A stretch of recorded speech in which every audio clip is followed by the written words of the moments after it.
보수처럼 세 번째 도전. 윤심 들고 줄줄이 출마. 대선 경선 룰이 여당이 확정됐습니다. 함께 보시죠. 엄청 많은 후보자들 중에서 1차 컷오프에 거의 다 떨어뜨린다라는 겁니다. 굉장히 팍팍 떨어뜨리는군요. 그래서 4명만 남기겠다. 그리고 2차 컷오프에는 그중에 절반을 또 떨어뜨리겠다. 2명만 남기겠다. 그리고 양자 대결을 통해서 1명을 뽑겠다. 시간이 없기 때문에 팍팍팍 가야 된다는 겁니다. 여기서의 궁금함은 4명에 누가 들어가는 거예요. 그렇기 때문에 유승민 전 의원은 반발하고 있습니다. 문 잠그고 우리 당원들만 투표라는 식으로 후보 뽑으면 이재명이 당선될 것이다 라며 반발하고 있습니다. 역선택 룰 때문에 그렇습니다. 역선택 룰이 들어가기 때문에 이 뭐 진보 보수까지 다 여론조사에서는 좀 나오는 유승민 전 의원이 이 중도 보수 진영에서는 좀 안 나오거든요. 그래서 이렇게 되면 내가 4명 안에 못 들어간다라는 어떤 클레임을 걸고 있는 상황으로도 보입니다.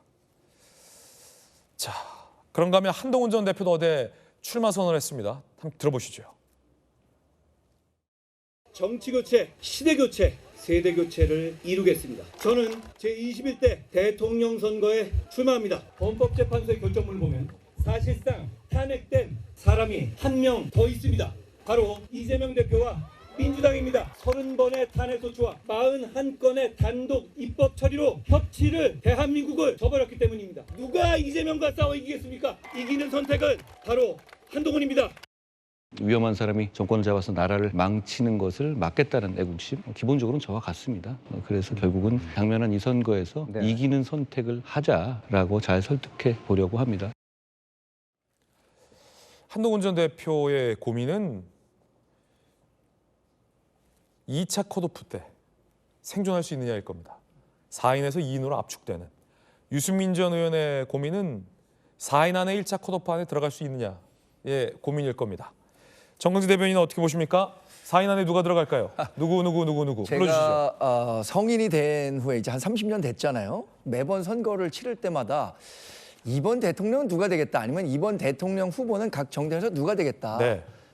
대부분 맞췄습니다. 그래요? 근데 이번에 4명이 누가 될지는 제가 잘 모르겠어요. 왜냐하면 일단 2명만 불러볼까요? 2명이요. 네. 부르면 안 됩니다. 진짜 대변인 때문에 아니, 진짜 부르면 안 왜냐하면 돼요. 제가 왜 네네. 이렇게 어렵다고 생각하면 일단 민심 100%인데 역선택 조항이 들어갔어요. 예. 그러면 중도 보수로부터 그 선택을 받는 그렇죠. 사람이 중도층과 보수층. 될 겁니다. 유승민 전 의원 같은 경우는 상당히 불리한 국면에 들어가는 건 사실입니다. 네. 왜냐하면 여러 여론조사 결과가 이 중도 보수층으로만 국한시켜 놓고 보면 유승민 전 의원이 여전히 이른바 배신자라는 프레임에서 벗어나지 못하고 있기 때문에 굉장히 어려울 거예요. 4명은 지금 언론에서 거론되는 4명이 될 가능성이 크다고 봅니다. 뭐 한 분 한 분 이름 거론하지 않겠지만 여러분들 다 아실 거예요. 그런데 그게 이제 양자 경선을 우리가 처음은 아니죠. 2007년에도 한번 했으니까. 근데 2021년에는 4자 경선에서 최다 득표자를 후보로 뽑았었는데 이번에 양자 경선을 도입했기 때문에 여기서는 잘 모르겠어요. 이게 찬탄, 반탄으로 나뉘어서 될 건지 아니면 한동훈 전 대표가 얘기하는 것처럼 이길 수 있는 경쟁력에 집중해서 우리 그 지지자들이 뽑을 건지 이 부분은 약 3주 정도의 시간이 남았는데 가봐야 안다. 이게 조금 시간이 지나면서 그래도 경쟁력 있는 후보를 뽑아야 하지 않겠느냐라는 생각으로 전략적 투표를 하지 않을까. 그렇게 되지 않을까요? 그렇게 예상합니다. 예. 네. 왜냐하면 그렇게 가야 하고요. 예. 어쨌든 중요한 것은 본선 경쟁력이 중요한 것 아니겠습니까? 네. 그러면 유권자들 그런 판단을 하지 않을까라는 생각도 하는데 이 1차 컷오프가 워낙 많이 후수 떨어뜨리다 보니까 4명 안에 들어갈 수 있느냐, 그 다음에 이제 2명 안에 들어갈 수 있느냐가 초유의 지금 상황이 돼버린 것 같습니다. 그 가운데 또 하나의 변수가 나왔는데 이 수사와 계엄 국면에서 주가가 급부상한 나경원 의원도 오늘 출마 선언을 합니다. 국민 나라 지키기 위해 처절하고 절실한 마음으로 출마한다. 오늘 오후 2시 국회 본청 앞 계단에서 대선 출마 선언한다는데 제가 얼마 전에 만나고 왔습니다. 인터뷰했는데 들어보시죠.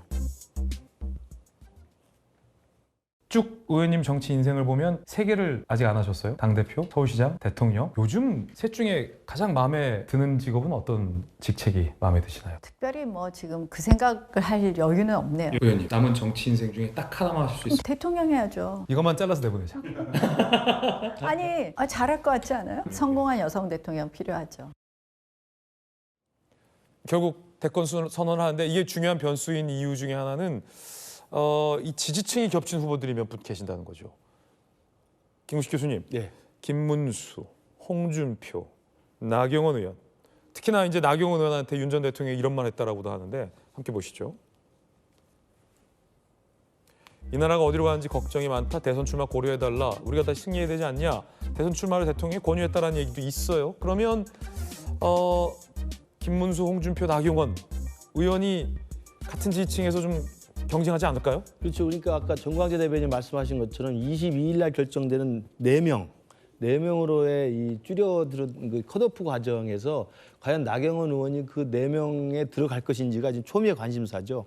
왜냐하면 이제 그때 4명은 이제 100% 국민 여론조사입니다. 물론 역선택 방지 조항에 들어가서 우리 국민의힘을 지지하는 사람이거나 무당층에게만 응답을 할 수 있는 게 돼 있거든요. 그렇다고 한다면 대부분의 탄핵 반대라는 입장에 같이 했던 김문수 장관, 홍준표 시장, 나경원 의원이 같은 표가 중복되어 있는 거라고 한다면 4명에 들어갈 경우에 어떤 분이 거기서 탈락할 수도 있는 가능성이 있는 거죠. 그렇죠. 그렇기 때문에 아마 치열한 이 반을 경쟁이 될 것 같고요. 그 과정에서 과연 사실은 그렇게 보수 후보 중에서도 탄핵 반대 후보들이 지지층이 겹치지 않도록 하기 위해서 사실은 원희룡 의원이라든지 김기현 의원 같은 경우는 지금 전부 불출마를 선언하고 있습니다. 그리고 뭐 김태흠 충남지사도 마찬가지고요.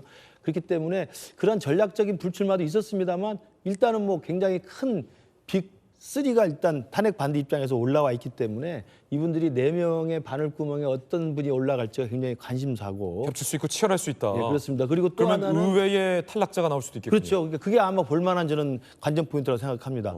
그리고 이제 그 4명에서 2명으로 옮겨가는 과정은 정광재 대변인 설명하셨습니다만 그때는 우리 당원들과 우리 중도 보수층의 국민들이 전략적 선택을 하게 될 수 있습니다. 네. 둘 중에 누구를 뽑아야만 되는 것인가 이렇게 생각을 하면 아마 3주짜리 굉장히 짧은 경선 기간입니다만 민주당에 비해서 굉장히 흥행에 성공하면서 관심을 끌 수 있는 컨벤션 효과가 굉장히 높을 수 있는 재밌는 흥미로운 우리 당의 행사가 아닐까 싶습니다. 윤 전 대통령이 김문수 장관도 격려한 걸로 알려집니다. 잘해보라. 그동안 고생 많았다. 고생 많으셨다. 나경원 전 의원은 나 의원 출마를 어떠냐 라는 출마 권유. 김문수 장관에게는 잘해보라 라는 격려. 이철우 지사에게는 이런 얘기를 했다는 겁니다. 사람 쓸 때 충성심을 잘 보라. 그러니까 대선 출마 선언과는 직접적인 관련은 없지만 뭔가 이제 써보니 이철우 지사는 사람 쓸 때 충성심을 잘 보라 라고 했다는 겁니다. 윤 전 대통령 얘기 나와서 일타 강사 전한길 강사에게 이런 얘기를 했다는 것도 알려집니다.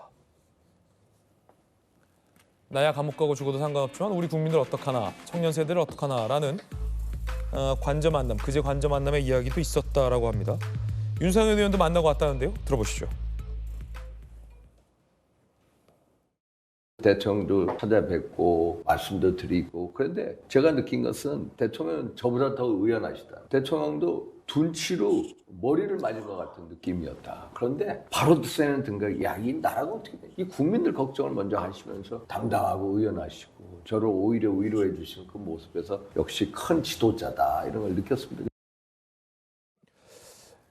윤석열 전 대통령이 그 정광재 대변인 오늘 그 네. 관저에서 나옵니까? 그 사저로 갑니까? 네, 지난 금요일 11시 22분에 공식 파면이 됐죠. 현재 판결로. 이제 일주일 만에 딱 일주일 됐는데 오늘 오후 5시에 관저에서 나와서 기존에 살던 사저 아크로비스타로 이사를 하게 됩니다. 이 일정이 알려지니까 아마 뭐 좀 지지하시는 분들도 한남동 관저로 모여서 이제 집회를 하는 걸로 알고 있는데 윤석열 대통령 뭐 일각에서는 너무 늦게 갔다. 또 뭐 관저에서 여러 가지 뭐 사적 비용을 지출했다 이렇게 얘기하시는 분도 있지만 이게 경호라든가 여러 가지 보안 문제 때문에 시간이 조금 더 필요했다는 점은 인정할 수밖에 없을 것 같고요. 너무 늦지 않은 시기에 관저에서 나와서 사저로 가는 것은 전 뭐 바람직하다고 생각합니다. 다만 최근처럼 이렇게 여러 정치인들과 만나서 정치 현안에 대해서 하나하나 뭔가 메시지를 주려고 하는 듯한 모습에 대해서는 윤석열 대통령을 전에 지지했던 분들도 그것이 바람직한 모습인가라는 부분에 대해서는 의문을 제기하는 분들도 있기 때문에 적어도 대선이 치러지는 기간 동안이라도 본인의 정치적 메시지 조금 삼가시는 게 좋지 않을까, 이런 메시지들을 당 안팎에서 많은 분들이 하고 계신 것 같습니다. 네. 자, 그런가 하면 이번엔 야당 대선 소식 살펴보겠습니다. 이재명 대표도 출마 선언을 했습니다. 들어보시죠. 대립 갈등이 지금 아주 크죠. 아주 근본적인 거는 경제적 이유입니다. 먹고 살기가 어려워져서 그래요. 세상 사는 게 힘들어서 그렇습니다. 그런데 더 잘 살게 됐는데 왜 부족하게 됐냐? 편중됐기 때문이죠. 고통스럽게 살지 않게 해줘야 한다. 많은 사람이 희망을 가지고 행복한 삶을 꿈꾸는 그런 세상이 봄나라 아니겠어요? 진짜 대한민국을 만들고 싶습니다. 그 대한국민의 훌륭한 도구, 최고의 도구 이재명이 되고 싶습니다. 민중당의 이 경선 룰을 두고도 이런저런 얘기가 많습니다. 함께 보시죠. 자, 이틀 만에 이제 두 차례 회의를 했다. 경선 규칙 확정을 방침을 내렸다. 그래서 김두관 후보 측이 합의 과정 없이 일방적이다. 민주당의 방법이 아니다. 앞서 이제 여당 룰에 관련해서는 유승민 전 의원이 클레임을 걸었다면 야당 룰에 대해서는 뭐 김두관 후보가 클레임을 건 겁니다. 이 뭐 양팀 변호사님 어떤 취지의 클레임인 겁니까? 결국 이제 대선 기간도 이제 얼마 안 남았고 특히나 이제 그러니까 역선택에 관련 역선택 방지하시는 조항이 문제가 되는데요. 그러니까 결국 이제 당원 보통 기본 룰은 이제 당원 투표 50 그리고 이제 선거인단을 모집한 국민이 반영된 이제 국민참여 경선 방식으로 50해서 5대5로 이제 비중을 하는데 과연 거기에 어디까지 포함시킬 건가? 왜냐하면은 이제 사실 뭐 전혀 민주당을 지지하지 않거나 민주당에 투표할 생각이 없는 분들이 선거인단에 참여를 해서 전혀 이제 당심이라든가 민심을 왜곡할 수 있는 그런 문제가 일어날 수 있기 때문에 그 비중을 어떻게 조정할지에 대해서 이제 논의가 있었던 것인데요. 근데 아마 그래도 뭐 지금까지 나온 뭐 밖으로 결정되진 않았지만 나온 얘기에 따르면 결국 큰 변화 없이 그냥 50대 50 정도의 룰로 확정되지 않을까라고 그렇게 전망하고 있습니다. 당원 50, 일반 여론조사 50 그렇게 되는군요. 김동연 지사도 지금 출마 선언을 한 상황이고 김경수 전 지사도 이제 캠프의 면면까지 지금 뭐 고민정 의원이나 이렇게 들어가고 있잖아요. 박정희 의원께서 보시기에는 민주 경선에 이 도전자가 많지는 않은 것 같아요. 이재명 대표가 1강인 거고 뭐 김동연 그리고 김경수, 김두관 요 정도인 거죠. 4인 체제 정도인 거죠. 현재로서 유효한. 나머지 어떤 단일화도 있으리라 보십니까? 군수 후보들의? 뭐 정치가 생물이라 어떻게 변할지는 누구도 모르는 거죠. 그렇지만 워낙 그 일극강 체제이기 때문에 저렇게 다른 후보들에 대한 여지가 많이 없어졌습니다. 근데 지금 당에서는 이 예선이 중요한 게 아니고 본선이 중요하니까 예선을 될 수 있으면 빨리 치르고 큰 변수가 없을 것 같다는 생각들이 공감대가 있고요. 그래서 이제 본선에 대한 것들 여러 가지 조직서부터 시작해서 정책 준비 중에 있는 걸로 알고 있습니다. 그런데 지금 조금 이제 다른 당 얘기긴 해서 좀 그렇지만 재미있는 부분이 네. 저는 아까 저한테 안 물어보셨지만 4인 2인 들어갈 때 그 찬탄과 반탄 반반씩 들어갈 것 같아요. 예, 그래서 그것이 두 명씩. 그것이 지금 국민의힘의 당원들이 갖고 있는 갈등 상황입니다. 그래서 이렇게 아마 될 것 같고 저는 지금 친윤계에서 많이 나왔는데 사실은 이 선거는 윤석열이라는 고름을 짜내서 상처를 덮어야 되는 이런 상태인데 고름 짜지 않고 덮은 상태거든요. 그래서 굉장히 쉽지 않을 거다. 주로 지금 결국은 친윤 쪽은 아스팔트에 표가 있을 거라고 생각하지만 표는 다 아파트 안에 있습니다. 아스팔트 있는 것이 아니고 그래서 강성으로만 가서는 이 선거는 이길 수 없고 누가 중도층을 잡느냐의 문제이기 때문에 그래서 고민하게 되면은 한동훈 후보나 이런 쪽에 다른 후보도 고민하지 않을까 그렇게 싶고요. 그런데 문제는 뭐냐면 결국은 경선을 하고 나면 하나로 뭉쳐지지가 않습니다. 꼭 자기가 지지했던 사람이 안 됐다 그러면 과감하게 그럼 우리는 민주주의니까 다른 후보를 지지해야지 이렇게가 잘 안 돼요. 선거는. 그렇기 때문에 여러모로 국민의힘이 이번에 어렵다 이렇게 생각하고 있습니다. 네. 새미래 구 이제 민주 세력이죠. 전병현 대표는 이런 얘기도 꺼내 들었습니다. 들어보시죠. 저는 반 이재명에 동의하는 정치 세력이 뭉쳐서 개헌 연정과 연대를 구축을 제안을 하고자 합니다. 개헌 추진 공론화위원회를 국회와 공동으로 운영해서 2028년 총선 이전에 결과를 내도록 하는 것이 국민을 통합하고 극단의 대결 정치를 해소할 수 있는 유일하고도 현실적인 방안이라고 생각합니다. 그런가 하면 안철수 대선 출마 선언한 안철수 의원은 이런 글을 올리기도 했습니다. 안철수 의원인데요. 이재명부터 막아야 진짜 대한민국이다. 대통령 되기에만 몰두했지 민생을 위한 게 뭐냐. 막사니즘, 망나니즘부터 해결하고 대선에 나와라 라고 먹사니즘을 이제 풍자하기도 했습니다. 안철수 의원의 글까지 소개해드렸습니다.